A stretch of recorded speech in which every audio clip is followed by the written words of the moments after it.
ತಮ್ಮೆಲ್ಲರಿಗೂ ಗೊತ್ತಿದ್ದಂತೆ ಹೋದ ಸಲ ತಾವೇನು ನನ್ನ ನೇತೃತ್ವದಲ್ಲಿ ಅಂತಂದರೆ ನನಗೆ ಅಧ್ಯಕ್ಷ ಮಾಡಿ ಈ ಬಸವ ಜಯಂತಿ ಆಚರಣೆ ಮಾಡಬೇಕು ಅಂದಾಗ ನಾನು ಎಷ್ಟರ ಮಟ್ಟಿಗೆ ಸಮರ್ಥನಿದ್ದೇನೆ ಅನ್ನೋದು ನನ್ನ ಮನಸ್ಸಿನಲ್ಲೇ ಮೂಡಿತ್ತು.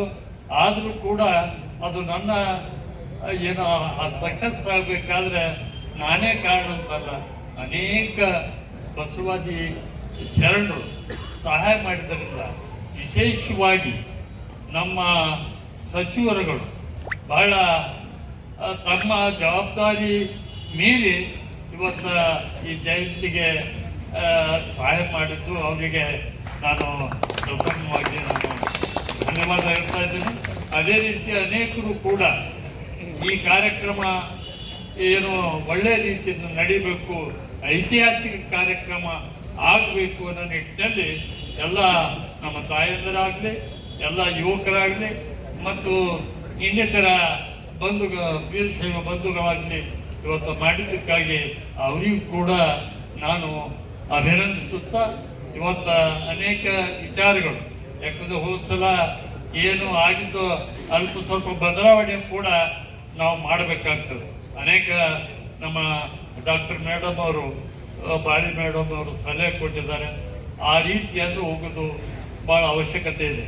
ಇವತ್ತು ವೀರಶೈವರು ಅಂತಂದರೆ ನಾವೇ ಅಂತ ಅಲ್ಲ, ನಮ್ಮ ಬಸವ ತತ್ವ ಇವತ್ತು ಎಲ್ಲ ಕಡೆ ಮುಟ್ಟಬೇಕು. ಯಾಕಂದರೆ ಈಗಾಗಲೇ ಕೆಲವು ಸ್ನೇಹಿತರು ಹೇಳಿದ್ರು, ಲಿಂಗವಂತರು ವಿಭೂತಿ ಧರಿಸುವರು ಇದು ಒಳ್ಳೆಯ ಸಂಸ್ಕೃತಿ ಅಂತೇಳಿ ನಾವೆಲ್ಲ ಭಾವಿಸ್ಕೊಂಡ್ವಿ. ಆದರೆ ನಿಜವಾಗಿ ಯಾರು ಆಚರಣೆ ಮಾಡ್ತಾರೆ ಅಂತಂದರೆ ಇವತ್ತು ನನಗೆ ಆಶ್ಚರ್ಯ ಆಗ್ತದೆ. ಹರಿಜನ ದಲಿತರ ಓಣಿಗೆ ಹೋಗಿ ನೋಡ್ರಿ, ವಯಸ್ಸಾದ ಹೆಣ್ಮಗಳು ಒಂದು ಲಿಂಗ ಕಟ್ಟಿರ್ತಾಳೆ, ವಿಭೂತಿ ಧಾರಣೆ ಮಾಡಿರ್ತಾಳೆ. ಅವರ ಮದುವೆ ಮುಂಚೆ ಇದ್ದಾಗ ಅವರು ಏನು ವಸ್ತು ಏನು ಕೇಳ್ತಾರೆ, ಆಭರಣ ಏನು ಕೇಳ್ತಾರೆ ಅಂದ್ರೆ ಲಿಂಗದ ಕಾಯಿ ಕೇಳ್ತಾರೆ. ನಮ್ಮವ್ರು ಏನು ಮಾಡ್ತಾರೆ, ಚಪ್ಪಲಾರ ಅವು ಇವು ಕೇಳ್ತಾರೆ. ಅದಕ್ಕೆ ಎಲ್ಲಿ ಮಹತ್ವದ ಅಂತಂದರೆ ಇವತ್ತ ಯಾರಿಗೆ ಆಸಕ್ತಿ ಇದೆ ಅಂಥವ್ರ ಬಗ್ಗೆ ನಾವು ಈ ತತ್ವ ತೆಗೆದುಕೊಂಡು ಹೋಗಬೇಕು.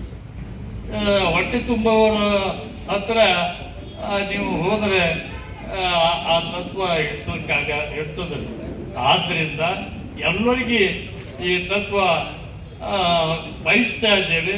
ಆ ರೀತಿಯಾಗಿ ನಾವು ಕೆಲಸ ಮಾಡೋಣ. ಇವತ್ತು ಐತಿಹಾಸಿಕ ಕಾರ್ಯಕ್ರಮ ಹೋದ ಸಲಕ್ಕಿಂತಲೂ ಇವತ್ತು ಜನ ಸೇರಿದ್ರು ನೋಡಿದ್ರೆ, ಶರಣರು ಸೇರಿದ್ರು ನೋಡಿದ್ರೆ ಅದ್ಧೂರಿಯಾಗಿ ಈ ಕಾರ್ಯಕ್ರಮ ಆಗ್ತದೆ ಅಂತ ನಮ್ಗೆ ವಿಶ್ವಾಸ ಕೂಡ ಇದೆ.